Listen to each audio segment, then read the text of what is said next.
ஈரானிய எண்ணெயை வாங்கிய சீன நிறுவனம் அமெரிக்கா அதிரடி நடவடிக்கை. ஈரானுடன் போர் நிறுத்தம் தோல்வியுற்றால் கொலை பட்டியலை உருவாக்கியுள்ள அமெரிக்கா.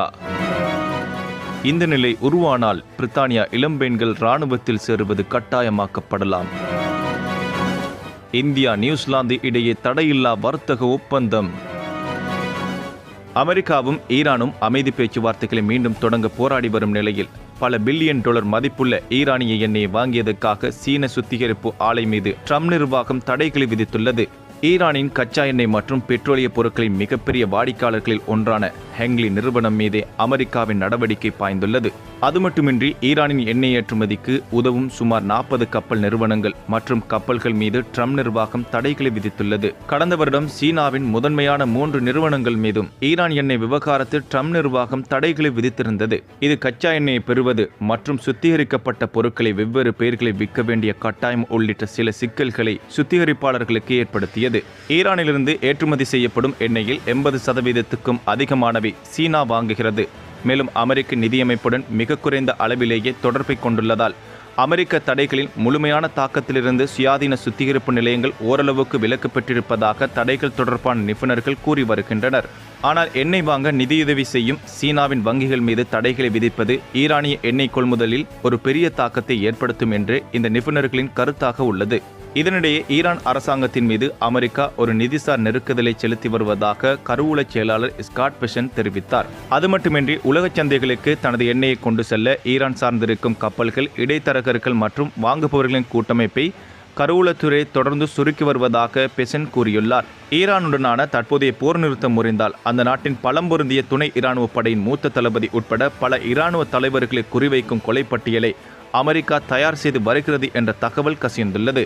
கசிந்துள்ள தகவலின் அடிப்படையில் அமெரிக்க பாதுகாப்பு அதிகாரிகள் ஹார்முஸ் நீரிணையிலும் அதைச் சுற்றியுள்ள பகுதிகளிலும் ஈரானின் இராணுவ பிரசன்னத்தை மையமாக கொண்ட அவசரகால திட்டங்களை தயாரித்து வருவதாக கூறப்படுகிறது. அதில் ஈரானின் விரைவு தாக்குதல் படகுகளை இலக்கு வைப்பது, கன்னிவெடிகளை புதைக்கும் கப்பல்கள் உட்பட ஹார்முஸ் நீரிணையில் அச்சுறுத்தலை உருவாக்கும் அனைத்தையும் எதிர்கொள்ள அமெரிக்க அதிகாரிகள் திட்டமிட்டு வருவதாக கூறுகின்றனர். உள்கட்டமைப்பு மற்றும் எரிசக்தி வசதிகள் மீதான சாத்தியமான தாக்குதல்கள் உள்ளிட்ட திட்டங்களையும் இராணுவ அதிகாரிகள் வகுத்து வருகின்றனர். IRGC தளபதி அஹ்மத் வாஹிதியும் அமெரிக்கா இலக்கு வைத்துள்ள முதன்மையான நபர் என்றே தகவல் கசிந்துள்ளது. வாஹிதி ஈரானின் உயர்தேசிய பாதுகாப்பு குழுவில் செயல்பட்டு வருகிறார். ஈரானின் புதிய உயர் தலைவர் மொஜ்தபா கமேனி இன்னும் உத்தியோகபூர்வமாக ஊடகங்களில் தோன்றாத நிலையில் இந்த உயர்தேசிய பாதுகாப்பு குழுவே தற்போது ஈரானை கட்டுப்படுத்துகிறது. ஹார்முஸ் நீரிணையில் தாக்குதல் தொடுப்பது குறித்த திட்டம் வகுக்கப்பட்டாலும் கப்பல் போக்குவரத்திற்கான பாதுகாப்பான பாதையை விரைவாக மீட்டெடுக்காமல் போகலாம் என்ற அச்சத்தையும் அமெரிக்க அதிகாரிகள் வெளிப்படுத்தியுள்ளனர். மேலும் ஈரான் போரை மேலும் நீடிக்க அல்லது விரிவுபடுத்த வேண்டுமா என்ற கேள்வியும் அமெரிக்க அதிகாரிகள் மட்டத்தில் எழுந்துள்ளது. ஈரானின் உள்கட்டமைப்பு மீதான தாக்குதல் ஒரு குறிப்பிடத்தக்க மற்றும் சர்ச்சைக்குரிய பதற்ற அதிகரிப்பாக அமையும் என்று அதிகாரிகள் எச்சரித்துள்ளனர். அமெரிக்கா ஏப்ரல் 13 அன்று ஈரானிய துறைமுகங்களுக்கு முற்றுகையை அமுல்படுத்த தொடங்கியதுடன் வியாழக்கிழமை நிலவரப்படி குறைந்தது 33 கப்பல்களை திருப்பி அனுப்பியுள்ளது. அது மட்டுமின்றி பாரசீக வளைகுடாவிலிருந்து 2000 மைல் தொலைவில் இந்திய பெருங்கடலில் 2 கப்பல்கள் உட்பட குறைந்தது 3 கப்பல்களை அமெரிக்க படைகள் இடைமறித்துள்ளதாக பென்டகன் அறிவித்துள்ளது.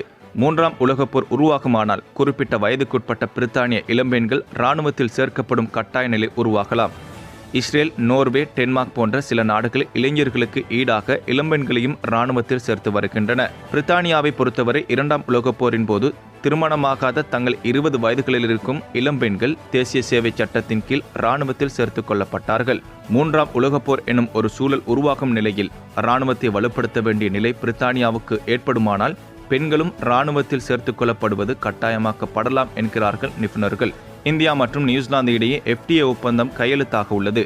இந்தியா மற்றும் நியூசிலாந்து இடையே வரும் ஏப்ரல் 27ஆம் தேதி தடையில்லா வர்த்தக ஒப்பந்தம் FTA டெல்லியில் கையெழுத்தாக உள்ளது. நியூசிலாந்து பிரதமர் கிறிஸ்டோபர் லக்சன் இந்த அறிவிப்பை வெளியிட்டுள்ளார். மார்ச் 2025ஆம் ஆண்டு தொடங்கப்பட்ட இந்த தடையில்லா வர்த்தக ஒப்பந்தம் தொடர்பான பேச்சுவார்த்தை கடந்த டிசம்பர் 21ஆம் தேதி முடிவுக்கு வந்தது. இந்த ஒப்பந்தத்தின்படி இந்தியாவில் இருந்து ஏற்றுமதி செய்யப்படும் பொருட்களுக்கு 100% வரிவிலக்கு வழங்கப்படுகிறது. மேலும் அடுத்த 15 ஆண்டுகளில் $20 பில்லியன் வரை இந்தியாவில் முதலீடு செய்ய உள்ளது. இதேபோல் இந்தியா தனது சுமார் 70% வரி விதிப்பு முறைகளில் வரிகளை தளர்த்தும். இது நியூசிலாந்துடனான இருதரப்பு வர்த்தகத்தில் கிட்டத்தட்ட 95% உள்ளடக்கும். கம்பளி, தேன், வனவியல் பொருட்கள், கிவி மற்றும் ப்ளூபெர்ரி போன்ற பழங்களை நியூசிலாந்து ஏற்றுமதி செய்ய உள்ளது. அதே நேரத்தில் பால் பொருட்கள், சர்க்கரை, மசாலா பொருட்கள் மற்றும் சமையல் எண்ணெய்கள் போன்ற பல்வேறு பொருட்களுக்கு சந்தை அணுகலை விலக்குவதன் மூலம் முக்கியத்துவம் வாய்ந்த துறைகளை பாதுகாக்கிறது. மேலும் நியூசிலாந்து 118 சேவைத் துறைகளிலும் சந்தை அணுகலை வழங்குகிறது.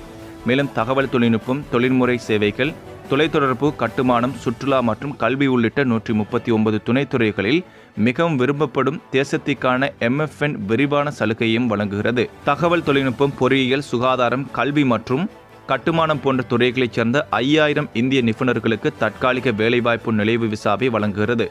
மேலும் ஆண்டுதோறும் 1000 வேலை மற்றும் விடுமுறை விசாக்களையும் வழங்க உள்ளது.